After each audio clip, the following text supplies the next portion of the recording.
चलो भाई यहाँ पे देखो, एक्सरसाइज का हमने जो सम देखा था, कल हमने क्या क्या किया था, एक्सरसाइज के न्यूमेरिकल्स किए थे।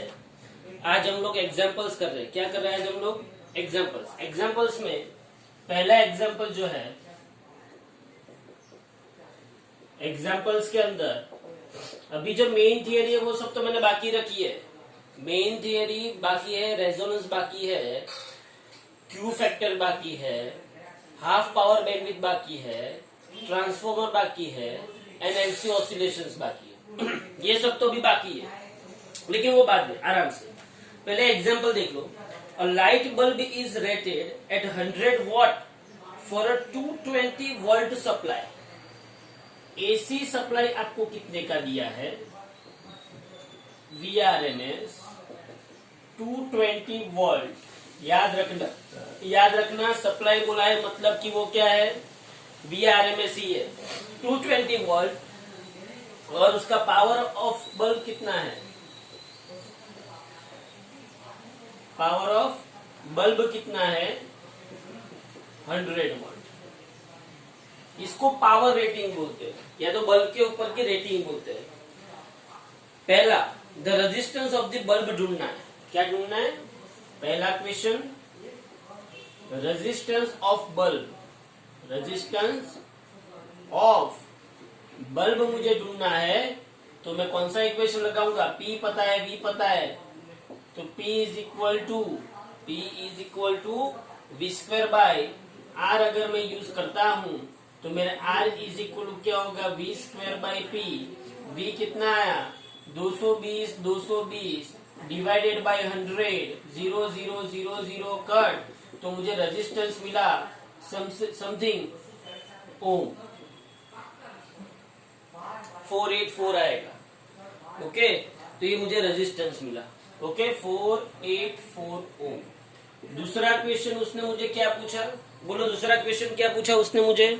दूसरा क्वेश्चन उसने मुझे पूछा कि what is the peak voltage of the source. Peak voltage of the source. Peak voltage of source उसने पूछा है, तो ध्यान से देखो। पीक वोल्टेज ऑफ सोर्स मतलब VM। हाँ, तो V RMS is equal to VM by √2 होता है। तो VM इज इक्वल टू क्या होगा? √2 इंटू V रमेश होगा।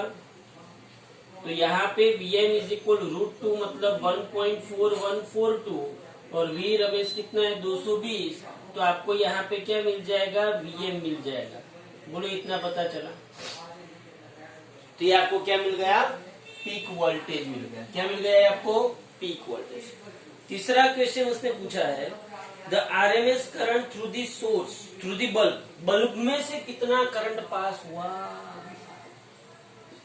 RMS current through the bulb. Bulb में से कितना करंट पास हुआ? बोलो, बल्ब में से करंट पूछा है, ये पावर दिया है, रेजिस्टेंस पता है, या तो पावर दिया है, V रमेश पता है, तो बोलो आपको करंट मिलेगा कि नहीं मिलेगा? सोचो। तो बल्ब में से जो करंट पास हुआ है, सपोज कि बल्ब में से I करंट पास होता है, तो P is equal to I RMS V RMS cos phi. अब समझना ध्यान से।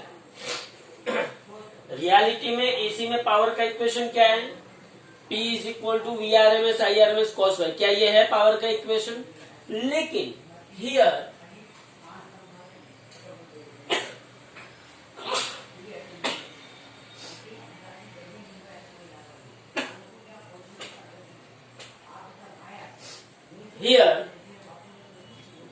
circuit is only resistive। Circuit is only resistive. Circuit क्या है? सिर्फ रेजिस्टिव सर्किट है। रेजिस्टिव सर्किट के अंदर फेज डिफरेंस क्या होता है? 0 करंट एंड वोल्टेज के बीच का। तो फेज डिफरेंस 0, तो cos phi is equal to cos 0 is equal 1।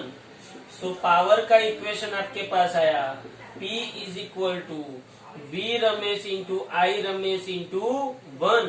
तो मैं आई रमेश को सब्जेक्ट ऑफ इक्वेशन बनाऊं तो मेरे पास आएगा P अपन V रमेश। तो मेरे पास आई रमेश इज इक्वल टू क्या होगा, P कितना है 220 और सॉरी P कितना है 100, P कितना है 100 और आई वी रमेश कितना है 220। तो मेरे पास यहाँ पे कौन सा करंट मिल जाएगा, आई रमेश मिल जाएगा। बोलो पता चला, बोलो ये पता चला।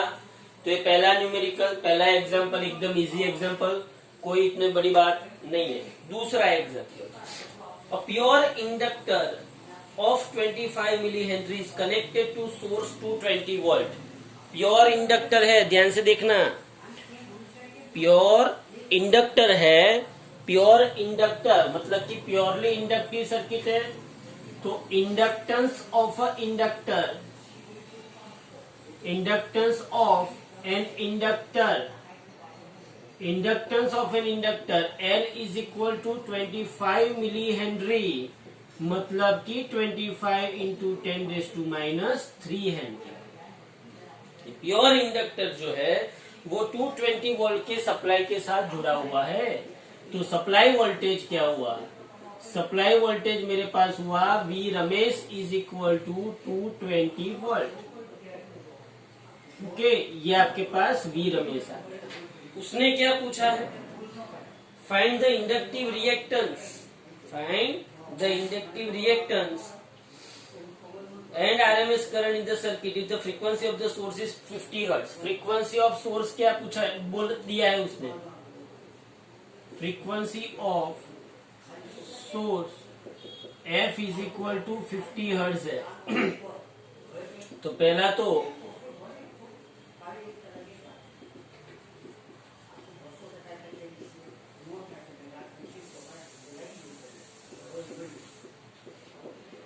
क्या पूछा है, इंडक्टिव रिएक्टेंस। बोलो inductive reactance XL is equal to क्या होता है, ओमेगा L। ओमेगा मतलब क्या हुआ, ये 2πfL। तो मुझे inductive reactance XL is equal to 2 into pi 3.14, F कितना है 50 और L कितना है 25, 25 डिवाइडेड बाय 1000 हो गया। तो बोलो इसके ऊपर से आपको क्या मिल जाएगा, समथिंग ओम मिल जाएगा। हाँ, या आप सोच सकते हो 52 या तो ऐसा आप कर सकते हो कि 314 इंटू 25 डिवाइडेड बाय 1000, वो आपको जो करना है वो करो। ओके, तो ये आपको एक्सेल मिल गया, इंडक्टिव रिएक्टेंस मिल गया। दूसरा आपको क्या पूछा है उसने, दूसरा पूछा है RMS current in the circuit. बोलो IRMS पूछा है उसने। Now V RMS is equal to I RMS into XL होगा। V RMS is equal I RMS into XL होगा। V इज इक्वल ओम्स के लॉ के मुताबिक V is equal I R, तो V RMS is equal I RMS into XL. V RMS कितना दिया है आपको 220, आई रमेश आपको ढूंढना है और एक्सेल आपको यहाँ पे मिलेगा। कितना मिलेगा देख लो, तो 7.85 कितना होगा, 7.85।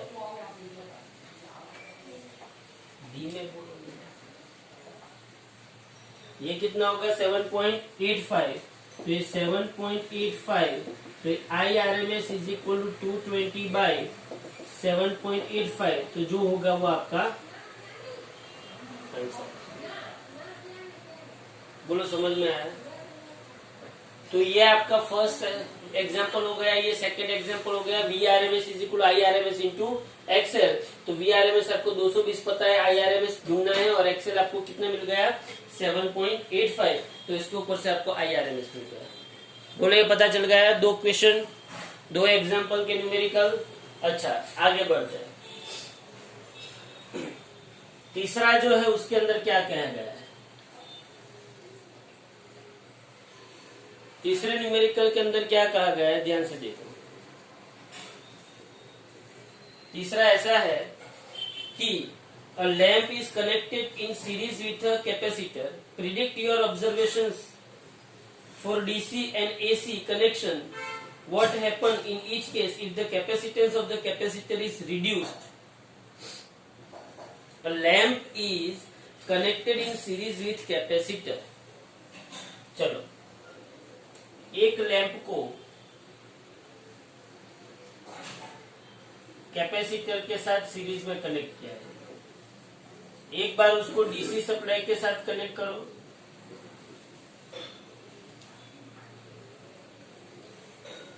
और एक बार उसको एसी सप्लाई के साथ कनेक्ट करो। क्या चेंज होगा बोलो? अगर मैं इसको डीसी सप्लाई के साथ कनेक्ट करता हूं लैंप को, तो क्या होगा बोलो? जब यहां से बैटरी से करंट आएगा तो ये कैपेसिटर क्या होगा? चार्ज होगा। हाँ, जब ये बैटरी में से करंट आएगा तो ये कैपेसिटर चार्ज होगा, ये कैपेसिटर चार्ज होगा। Capacitor blocks DC, capacitor blocks DC because due to this DC current,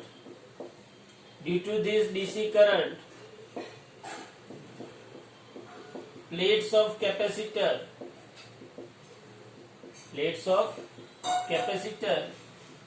charge. हाँ, प्लेट ऑफ कैपेसिटर चार्ज मतलब यहाँ से सब चार्ज आ गया तो करंट क्या हो गया? मतलब यहाँ पे करंट क्या हो जाएगा? Zero current.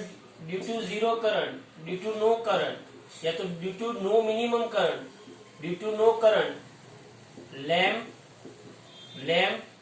Will not shine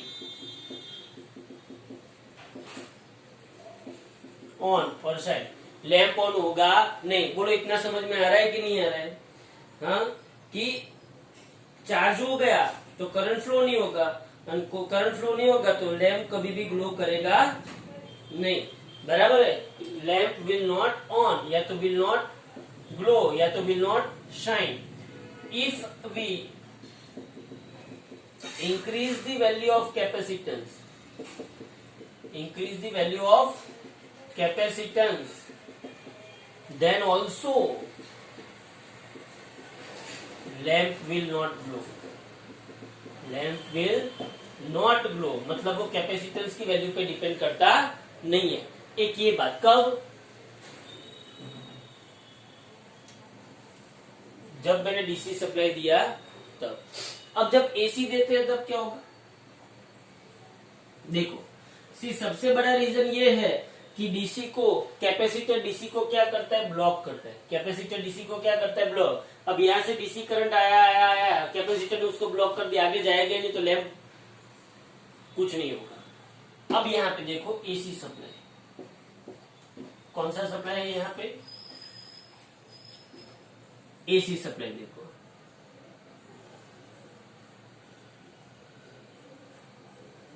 ये बल्ब है, लैंप है, ये कैपेसिटर है। जब एसी सप्लाई होगा, तो एसी सप्लाई के अंदर कैपेसिटर का कैपेसिटिव रिएक्टेंस पिक्चर में आएगा। कौन पिक्चर में आएगा? Capacitive reactance. अब कैपेसिटिव रिएक्टेंस को मैं क्या बोलता हूँ? 1/ωc is equal to 1/2 pi FC। अब सोच, कैपेसिटिव रिएक्टेंस होगा, कैपेसिटिव रिएक्टेंस की वजह से यहाँ पे करंट जो पास होगा वो भी आई रमेश होगा। Capacitor passes AC, capacitor passes the AC. Capacitor blocks DC, DC को कैपेसिटर क्या करता है? ब्लॉक करता है, जबकि एसी को क्या करता है? पास करता है। इतना आपको याद रखना है। तो कैपेसिटर एसी को क्या करता है? पास करता है। तो कैपेसिटिव रिएक्टेंस इतना होगा, भाई करंट पास होगा, करंट पास होगा तो ये क्या करेगा? शाइन करेगा। बोलो, इतना तो पता चला। So due to RMS current, bulb will glow. Now जब मैं कैपेसिटेंस की वैल्यू इंक्रीज करूंगा, जब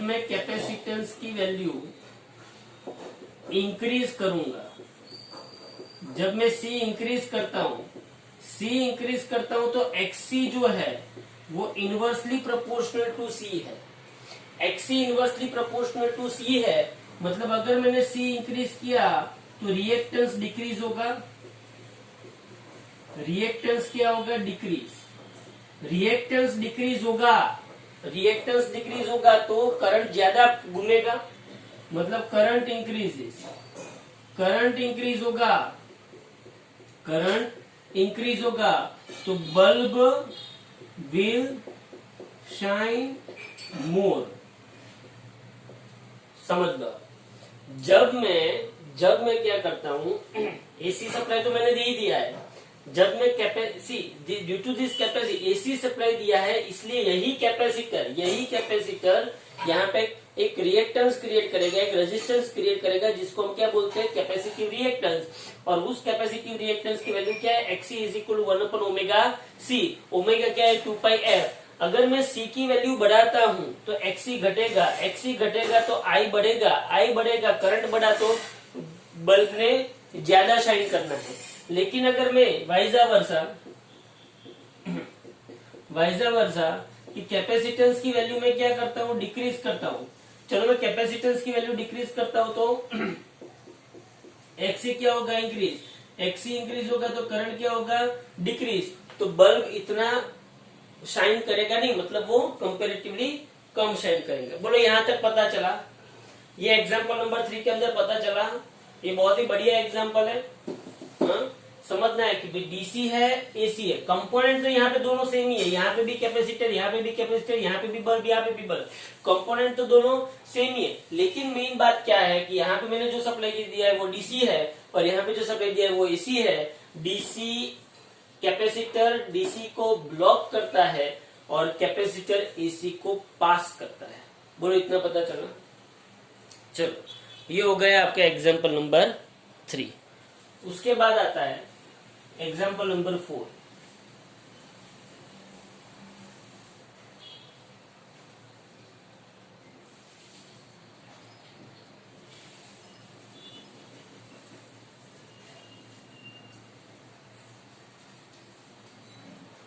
चलो एग्जाम्पल नंबर 4 देखो।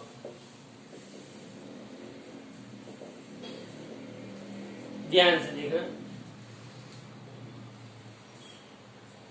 और 15 माइक्रोफेराड कैपेसिटर। बोलो कैपेसिटेंस ऑफ कैपेसिटर क्या है, 15 माइक्रोफेराड मतलब 15 into 10⁻⁻6 farad. 15 into 10⁻⁻6 farad is connected to a 220 volt 50 hertz source. मतलब यहाँ पे वी रमेश वोल्टेज सप्लाई कितना दिया है, सप्लाई वोल्टेज यहाँ पे दिया है 220 वोल्ट, और फ्रीक्वेंसी कितनी दी है, यहाँ पे फ्रीक्वेंसी यहाँ पे दी है 50 हर्ट्ज। तो मैं यहाँ पे एंगुलर फ्रीक्वेंसी ढूंढ सकता हूँ। बोले angular frequency omega is equal to क्या होगा, 2πf। तो omega is equal to 2 into pi 3.14, और एफ क्या है 50। तो बोलो omega is equal to 314 radian per second हुआ। क्या हुआ, omega is equal to 314 radian per second. Okay, find the capacity reactance and the current in the circuit. चलो capacitive reactance पहले तो ढूंढना है। पहला क्वेश्चन क्या ढूंढना है, कैपेसिटिव रिएक्टेंस। कैपेसिटिव रिएक्टेंस आपको ढूंढना है तो आपको समझ में आना चाहिए कि XC इज इक्वल टू 1/ओमेगा-C। XC इज इक्वल 1/ओमेगा कितना मिला है मुझे, 314, और C कितना मिला है 15 इंटू 10⁻⁻6। तो यहाँ पे XC is equal to 1 2 3 4 5 6, 314 into 15 जो आता है वो आपको XC लिख देना है। ओके, जो भी आपको आता है, ये आपको एक कैपेसिटिव रिएक्टेंस मिला। दूसरा आई रमेश ढूंढना है। हाँ, तो बोलो क्या करेंगे, मेरे पास वी रमेश है। हाँ, तो V no that V RMS is equal to I RMS into XC by Ohm's law, by Ohm's law. तो ये 220 है, ये आई रमेश ढूंढना है, और XC कितना मिल रहा है आपको, देखो तो XC आपको कितना मिल रहा है, 212। XC आपको मिल रहा है 212। यहाँ पे देख लेना, इसको 212 आ जाएगा। तो इसके ऊपर से आपको क्या मिलेगा, I RMS is equal to 220/212 ampere. अच्छा, आई रमेश तो मिल गया, साथ में उसको क्या चाहिए, पीक करंट भी चाहिए। क्या चाहिए उसको, साथ में पीक करंट भी चाहिए। नाउ पीक करंट मतलब क्या हुआ, आई एम हुआ। I RMS is equal to I M by √2। तो बोलो I M is equal to √2 into I RMS हो जाएगा। तो I M is equal to √2 मतलब 1.4142 और आर रमेश जो आया वो, तो आपको समथिंग क्या मिल जाएगा, पीक करंट मिल जाएगा। बोलो पता चला। तो ये आपको क्या मिल गया, पीक करंट मिल गया। चलो फिर उसने क्या पूछा, if the frequency is double what happens to a capacitive reactance of the circuit of the current. अगर मैं फ्रीक्वेंसी डबल करता हूँ, समझना, अगर मैं फ्रीक्वेंसी डबल करता हूँ मतलब ये डबल हुआ, अगर मैं फ्रीक्वेंसी डबल करूंगा तो ओमेगा भी डबल होगा। फ्रीक्वेंसी डबल करूंगा, ओमेगा डबल होगा, तो कैपेसिटिव रिएक्टेंस क्या हो जाएगा, हाफ। समझो आप, फ्रीक्वेंसी अगर मैं बढ़ाता हूं तो ओमेगा भी बढ़ेगा, ओमेगा बढ़ेगा तो एक्सी घटेगा, और एक्सी घटेगा तो करंट बढ़ेगा। पहले तो इतना समझ लो, इतना समझ में आया। अगर मैं फ्रीक्वेंसी बढ़ाऊंगा, फ्रीक्वेंसी बढ़ाई तो ओमेगा बढ़ा, क्योंकि फ्रीक्वेंसी एंड ओमेगा दोनों एक दूसरे के, फ्रीक्वेंसी एंड ओमेगा दोनों एक दूसरे के लीनियरली प्रोपोर्शन में।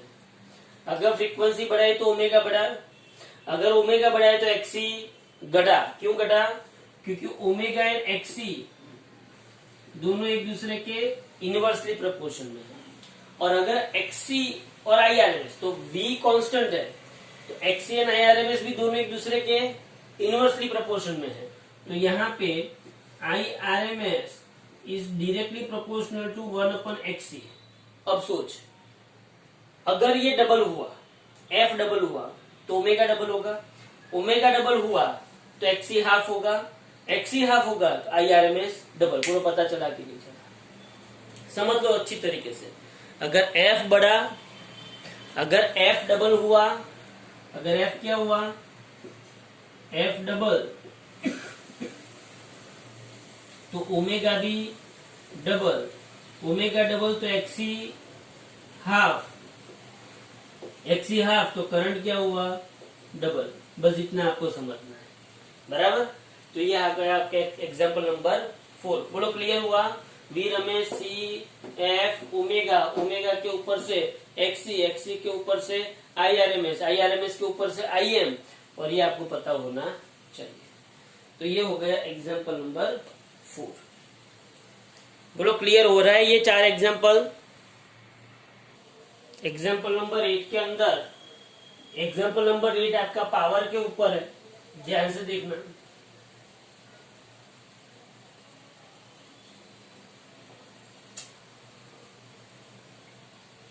एग्जाम्पल नंबर 8,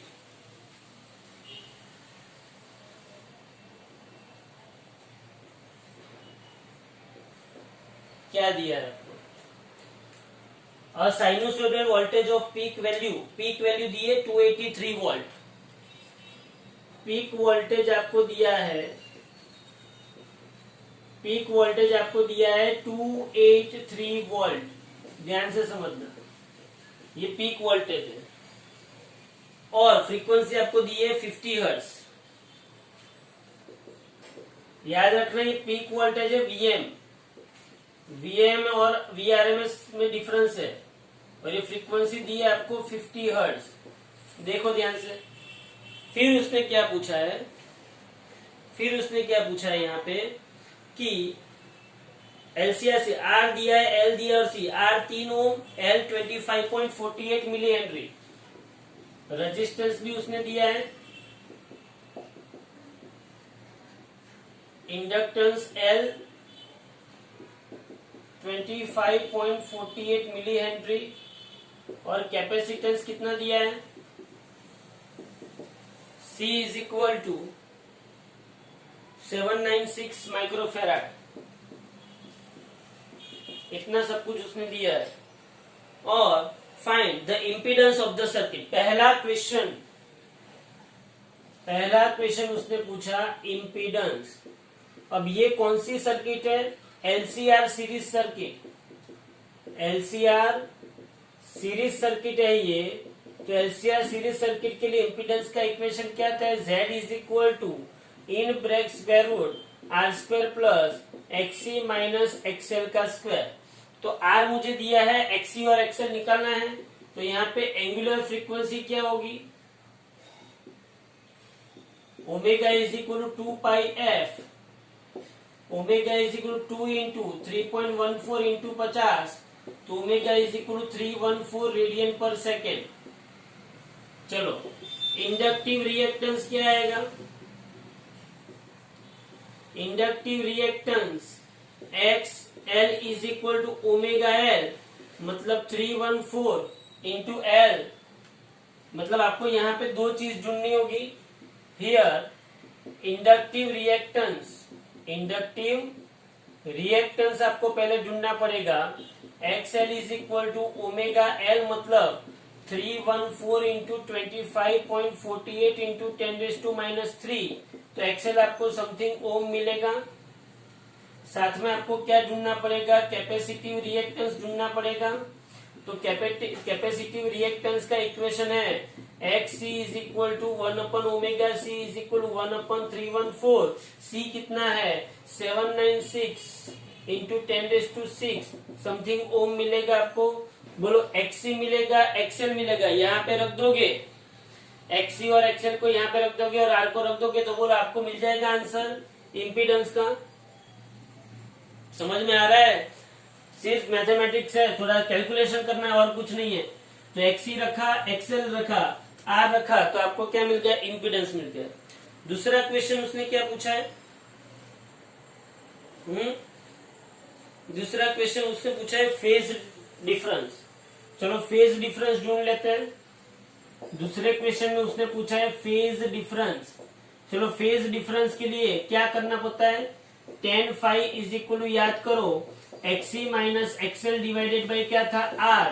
तो बोलो फाई का इक्वेशन मुझे मिलेगा tan inverse XC minus XL by R मिलेगा।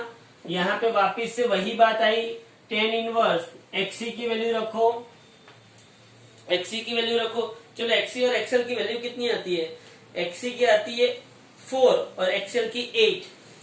चलो एक्सएल की 8, एक्सी की 4, बस तो कुछ नहीं है ना। यहाँ पे देखो ये 3 का स्क्वायर, ये 4 माइनस 8 का स्क्वायर, बोलो क्या होगा, 3 का स्क्वायर 9 और 4 का स्क्वायर 16, तो ये 5 आया, 16 9 25। चलो यहाँ पे देखो XC minus XL by R, XC कितना है 4 और एक्सएल कितना है 8 बाई आर कितना हुआ 3। तो यहाँ पे 5 इज इक्वल आपको समथिंग समथिंग मिलेगा माइनस में, तो आपको 5 मिल जाएगा। ओके, फिर क्या पूछा है उसने, तीसरा क्वेश्चन क्या पूछा है उसने, यहाँ पे 5 नेगेटिव में आता है, मतलब सर्किट में करंट क्या करता है, लैग करता है। क्या करता है, करंट लैग। तीसरा क्वेश्चन उसने क्या पूछा है, एक तो cos फाई ढूंढना है, पावर फैक्टर। चौथा क्वेश्चन पहले ले लो, पावर फैक्टर उसको चाहिए। बोलो पावर फैक्टर का इक्वेशन क्या होगा, cos phi is equal to R by Z. R कितना है 3 और जेड कितना है 5, तो बोलो cos फाई 3/5 आ गया। ये क्या आ गया, पावर फैक्टर 3/5 आ गया। और लास्ट में उसने पूछा है power dissipation in the circuit. क्या पूछा है, पावर, मतलब थर्ड नंबर का जो क्वेश्चन है, power dissipated in the circuit. बोलो पावर डिसिपेटेड का इक्वेशन क्या होगा, पावर नहीं पूछ, पावर डिसिपेशन का इक्वेशन उसने पूछा है, समझना ध्यान से। तो पावर डिसिपेशन का इक्वेशन क्या होगा, देखो यहाँ पे P is equal to I square R, तो P इज इक्वल मैं यहाँ पे लिख सकता हूँ I R M S square into I R M S मतलब I M square by 2 into R, बराबर है। आई एम क्या होगा, या तो मैं ऐसा भी लिख सकता हूँ आई आर एम एस मतलब मैं क्या लिख सकता हूँ वी आर एम एस का square by Z into R, ऐसा भी मैं लिख सकता हूँ। ओके, तो ये हो गया एग्जाम्पल नंबर 1, बहुत ही बढ़िया 3 मार्क में पूछे जाने वाला एग्जाम्पल। ओके, चलो यहाँ पे देखो।